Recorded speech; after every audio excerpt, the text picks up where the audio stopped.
Gotu Kola, amazing herb that we're going to look at today. I had infused this herb into oil, and today we're going to be putting it into a fresh jar, getting all the chunks out. We're going to start with this mesh strainer. First, you take the lid off, we examine it, make sure there is no mold or anything in there. Looks pretty good. The color looks like it has been infused. It's been going for a few weeks here, probably 4 to 6 weeks. Typically do that. Put this mesh strainer on, make sure it's nice and tight. And we're going to do is just start pouring. This is going to hold back the big chunks, okay, into our clean glass jar.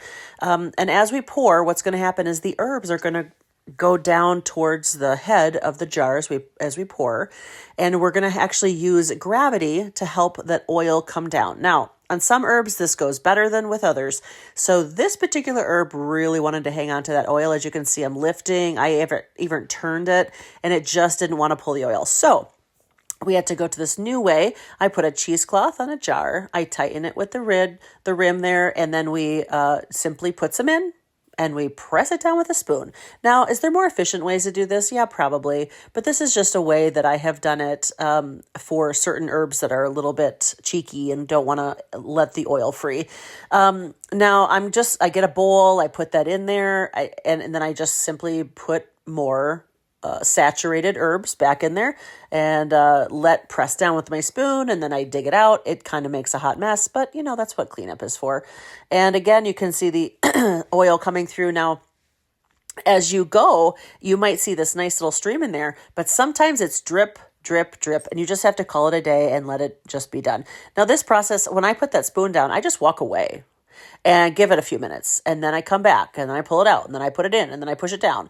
This is your bowl of herbs. You can double infuse, but you won't get a very great extraction.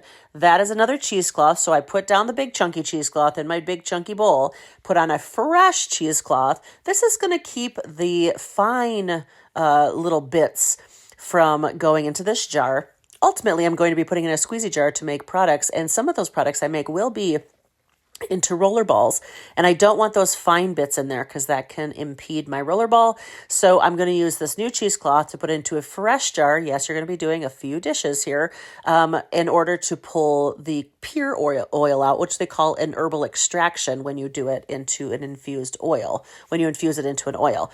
Now, when I was finishing this, I realized, okay, this isn't actually working for me. See this little bit of oil left? See the little bits on top? Even though this is a fresh cheesecloth at the beginning of this jar, gravity was not doing anything. I actually had to put another fresh cheesecloth on and do it. And I did, and it's fine, and it's done.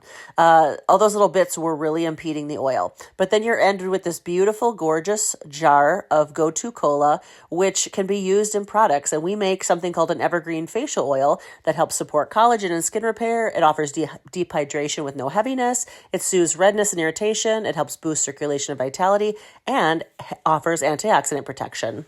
Evergreen Facial Oil is available at Petal and Pine Restorative Botanicals, www.pnprb.com.